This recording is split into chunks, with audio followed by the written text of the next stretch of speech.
Okay, good day class. I'll be teaching you how to stop start motor control. Okay, stop start motor control. So our outcome should be when start is pressed, the output motor should be running. And when stop is pressed, our output motor should be off.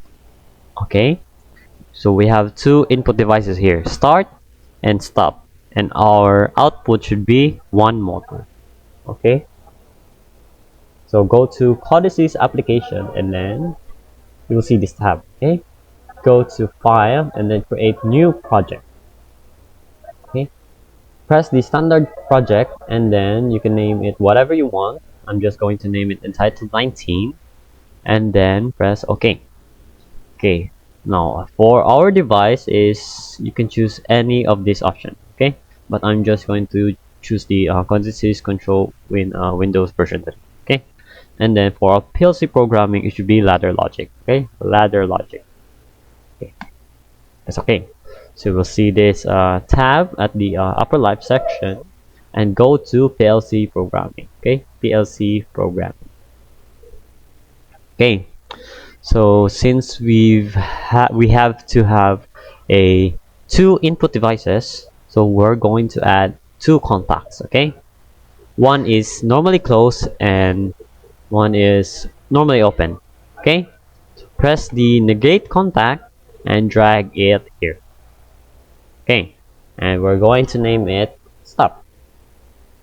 Okay, and press OK, and then add the contact. Okay, press contact and then drag it, and we're going to name it start. Okay, press enter. Okay, we have two input devices here and stop and start, and we're going to add our output or our coil. So drag it here, you can drag it here or you can drag it anywhere. Okay, drag it here and then let's name it motor. Okay, we have two input devices and two motor. Now I want my motor to have a continuous running when we press our start. So we're going to use the parallel contact or the latching contact. Okay, latching contact. Press parallel contact and drag it to the start contact, and then press the below button or the below right arrow. Okay, click and then let's name it motor. Okay, so this will be our ladder logic diagram. We have our stop start and our output motor. Okay, now let's have our visualization so for further understanding. Okay, but first let's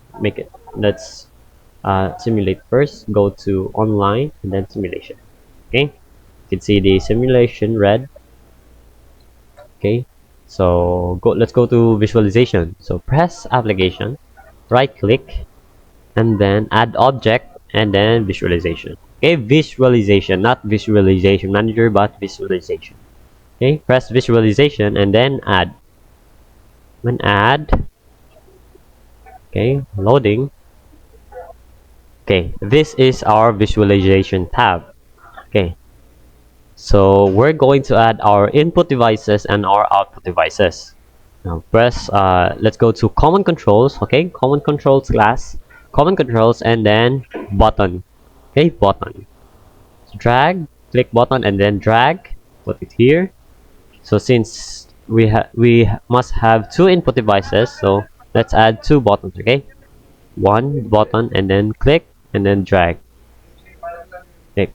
Okay, now we're going to name our buttons and let's put it let's name it their variables. Okay, press and then this will be our start button, start text. Okay, you see the start. Okay, and this one is go to text and then name it stop. We have our start button and our stop button. Okay, but let's put some variables in it. Okay, so that they can know that what are their functions. Okay, press start, go to input configuration. Okay, input configuration, and then scroll down and go to tab, and then variable. Okay, click and name it. Type PLC, enter, yeah, dot start. Okay, start. Okay, enter. So our start button has a variable now. Now let's put a variable for our stop button. Okay, it's just the same. Go to input configuration, scroll down and press tab, and then variable. Okay, and this would be our PLC program stop. Enter. Okay, we have our variables, both of our input devices. Now let's add the output devices. So when you cannot see the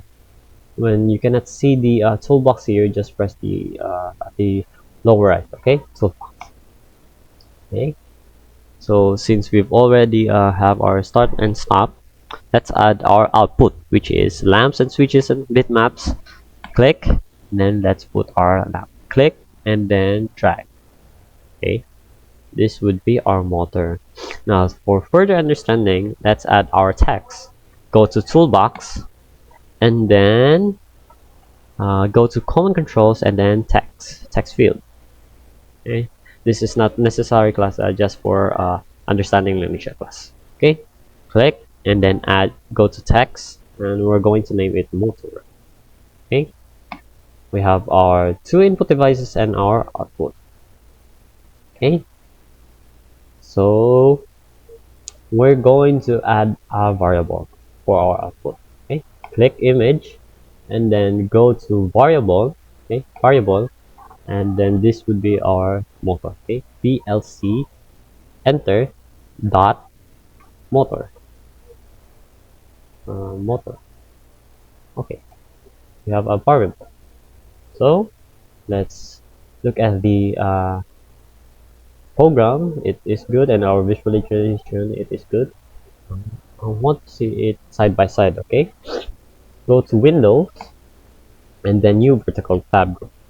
Okay, we have our programming ladder logic diagram, and then our visualization. Okay, so let's go to login, and then yes, just press yes. Okay,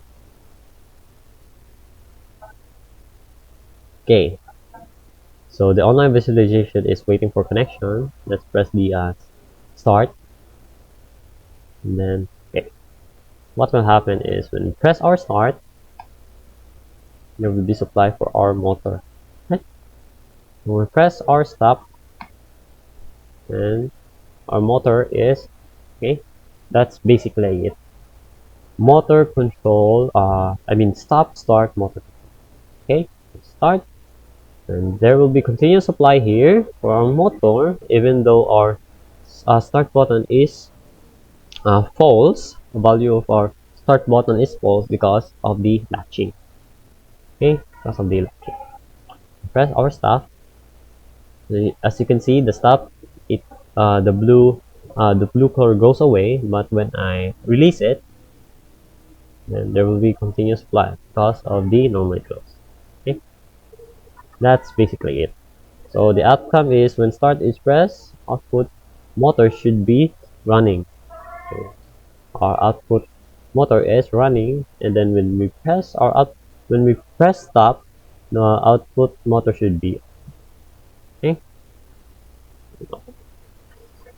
Okay, class, that's pretty much it. Okay, so just be ready for our activity next week. This will be a hands-on activity individual. Okay,